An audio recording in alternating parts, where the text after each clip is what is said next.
Trump తీసుకునే చర్యలకు సంబంధించి అమెరికా ప్రభుత్వంపై మరి ఒత్తిడి తీసుకురావటమా, సంప్రదింపులు చేయటమా, సమస్యను పరిష్కారం చేయడంలో కేంద్రంలో ఉన్న బీజేపీ ప్రభుత్వం పూర్తి స్థాయిలో విఫలమైంది. ఒక ప్రక్కనేమో ఇటు రాష్ట్రాలకు సంబంధించిన హక్కులకు సంబంధించిన అంశం విషయంలో ఇబ్బంది పెడుతూ, ప్రత్యేకంగా తెలంగాణ రాష్ట్రానికి సంబంధించి ఈరోజు సాఫ్ట్వేర్ రంగం, ఐటీ రంగం, టెక్నాలజీ రంగానికి ఒక ప్రధాన కూడలిది.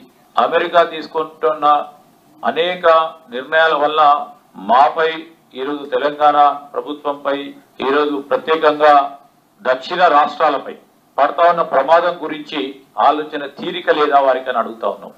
ఇప్పుడు అక్కడ చాలా మంది వీసాదారులు ఉన్నారు, H1B వీసా పొందిన వారు.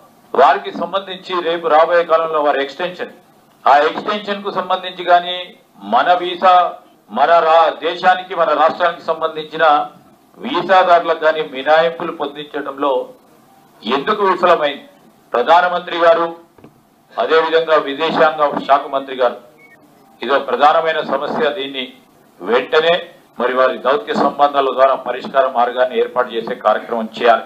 ఏ విధంగానైతే మరి మీ ఆలోచన ఉంటుందో వెంటనే H1B వీసాదారులకు టెంపరరీ తాత్కాలిక మినహాయింపుపై దృష్టి సారించాలని, భారతీయ ఐటీ నిపుణులకు సంబంధించి కేంద్ర ప్రభుత్వం ప్రత్యేక ఏర్పాట్లు చేయాలి.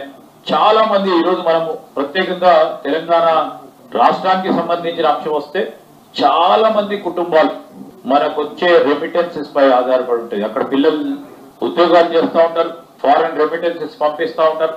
ఆ కుటుంబాలు ప్రతి జిల్లాలో, ప్రతి మండలంలో, ప్రతి నియోజకవర్గంలో పెద్ద సంఖ్యలో ఉన్నారు. తద్వారా ఇప్పుడు రెమిటెన్సెస్ తక్కువ అయ్యే ప్రమాదం ఉంది.